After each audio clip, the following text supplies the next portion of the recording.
Всем привет, я Шер, маркетолог и предприниматель. Сегодня о команде, необходимой для успешного запуска нового продукта или бизнеса. По статистике, проблемы с командой – третья по частоте причина провала запусков. Понимаю, что вы уверены, что все сможете сделать сами, но нет.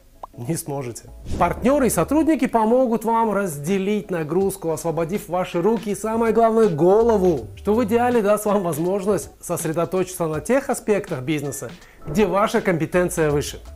Новое слово – компетенция. Это самый важный аспект подбора сотрудников. Именно так. Не родственные или дружественные связи, не симпатии или непоколебимая вера в светлое будущее, а только наличие тех или иных компетенций у потенциальных партнеров и сотрудников. Именно это должно стать главным критерием вашего выбора. Есть три самые важные для любого бизнеса области. Первое – это сам продукт. Что вы собираетесь предложить рынку? Второе – это маркетинг. Как вы намерены выстраивать продажи? Ну и третье – это построение системы, менеджмент.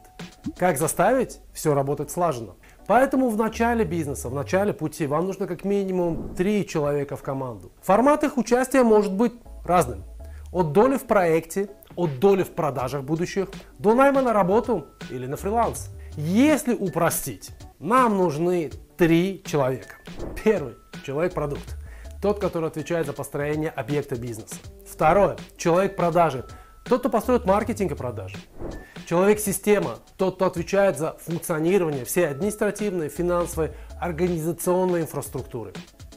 И кто-то один должен взять на себя управление проектом. Настаиваю, у любого стартапа, у любого бизнеса вначале должен быть конечный руководитель, ответственный за прогресс проекта. Выберите себе лидера, за которым будет последнее решение. Иначе вы утонете в никому не нужной демократии. Ни в коем случае не имею в виду, что вы должны вести себя как феодал со своими крепостными. Но на этапе запуска вам нужна скорость, а высокая неопределенность, присущая всем запускам в начале, будет сдерживать вас и мешать принимать решения, которые и создают движение вперед. Вам нужно научиться мириться с этой неопределенностью и принять факт, что вы не сможете ждать, когда сойдутся звезды или все в команде придут к согласию. Окшер, убедил. Скажи, а где искать команду? Спасибо за вопрос, я давно его ждал. Тут множество вариантов. Расскажу о своем опыте. Первое. Посмотрите в свое прошлое. Кто из ваших знакомых, коллег или конкурентов обладает нужными компетенциями? Идите и сделайте им предложение. Второе. Осмотритесь вокруг. Есть ли проекты, которые привлекают ваше внимание сегодня? Возможно, быстрым ростом, возможно, какими-то нестандартными решениями. Кто ответственный за этот рост? Нашли? Начинайте говорить с ними. Третье. Фриланс.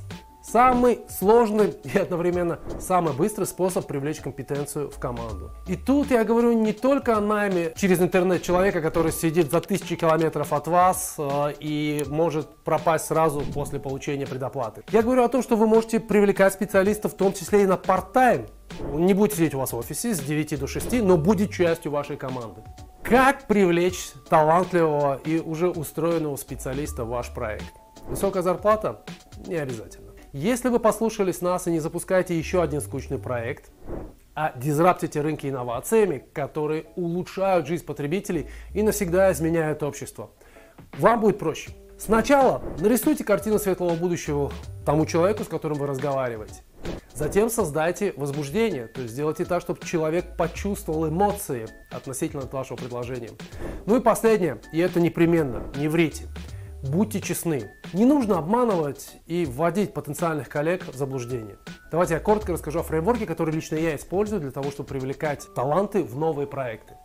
Во-первых, вы должны высказать какое-то утверждение, которое привлечет к тому, что вы говорите, непроизвольное внимание. После того, как вас внимательно начали слушать, я обычно рассказываю про миссию и видение относительно того, как мой проект будет развиваться и к чему в результате это должно привести. И я надеюсь на то, что я возбужу интерес, я возбужу эмоции, прям attention должен быть у вас намеренный. Человек не должен слушать вас из вежливости, его внимание должно быть неподдельным. Если вы этого не добились, возвращайтесь сначала и найдите слова, которые заставят человека почувствовать, что он хочет вас слушать дальше. На этом этапе уместно рассказать про культуру, которую вы собираетесь насаждать.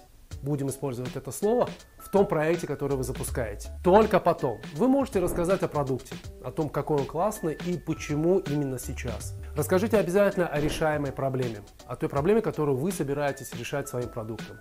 Ну и, конечно, расскажите об общем импакте, который ваш продукт окажет на рынке, на общество, на жизнь потребителей в целом. Именно такой короткий фреймворк позволяет вам привлечь в команду не просто сотрудников, а единомышленников. И, кстати, создавайте систему по рекрутингу, которая пригодится вам по мере роста, потому что дальше вам придется решать большее количество задач. На этапе MVP, например, вам уже могут потребоваться такие специалисты, как стратег, инженер, маркетолог, все непременно, продакт-менеджер, разработчик и дизайнер. По мере роста команды вам нужно научиться вести проекты и уметь координировать работу всех частей бизнеса. И если вначале вы это делали в одной комнате, потому что вы сидели, могли спокойно коммуницировать всем людям, которые были с вами в самом начале, то теперь команда может быть разбросана по всему миру. Используйте систему управления проектами, используйте CRM-системы, используйте мессенджеры для обеспечения прозрачности процессов и всех коммуникаций. Вам лично нужно иметь доступ к каждому проекту, каждой переписке, каждому файлу. Найдите свою платформу. Их много. Мы, например, остановились на Notion. В ней мы ведем проекты, сохраняем файлы, видим календари, переписываемся и даем доступ клиентам к определенной части информации. А еще мы сохраняем экспертизу. Да-да, через создание корпоративных Википедий мы создаем экспертизу. Ведь очень важно где-то сохранить данные, знания, которые вы накапливаете в процессе работы. Также важно создавать онбординг-процессы. Что такое онбординг? Если вы когда-нибудь летали самолетами, то, наверное, обратили внимание на презентации, которые делают стюарды, или видеоинструкции на экранах перед вами, ну или на специальные флайеры, которые лежат в спинке кресла перед вами. Там рассказано, что делать в тех ситуациях, когда остается только молиться. Но это и есть онбординг-инструкция. По мере роста вам нужно научиться быстро вводить в курс молодых сотрудников. Онбординг вам в помощь. А еще описание процессов, информация по клиентам, стадии проектов, файлы, шаблоны. Создайте корпоративную Википедию, и вы никогда не потеряете приобретенную экспертизу.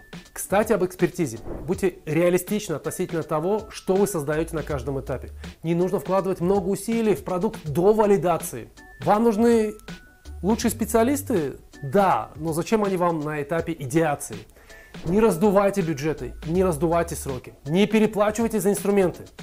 Зачем вам самые лучшие, и, соответственно, самые дорогие решения на начальных этапах бизнеса? Помните, что команда – это самый важный элемент долгосрочного успеха. Невозможно вести бизнес без наличия мотивированной команды экспертов. Ищите амбиции, ищите экспертизу, а если нашли – рекрутируйте. Это Шер. Всем пока.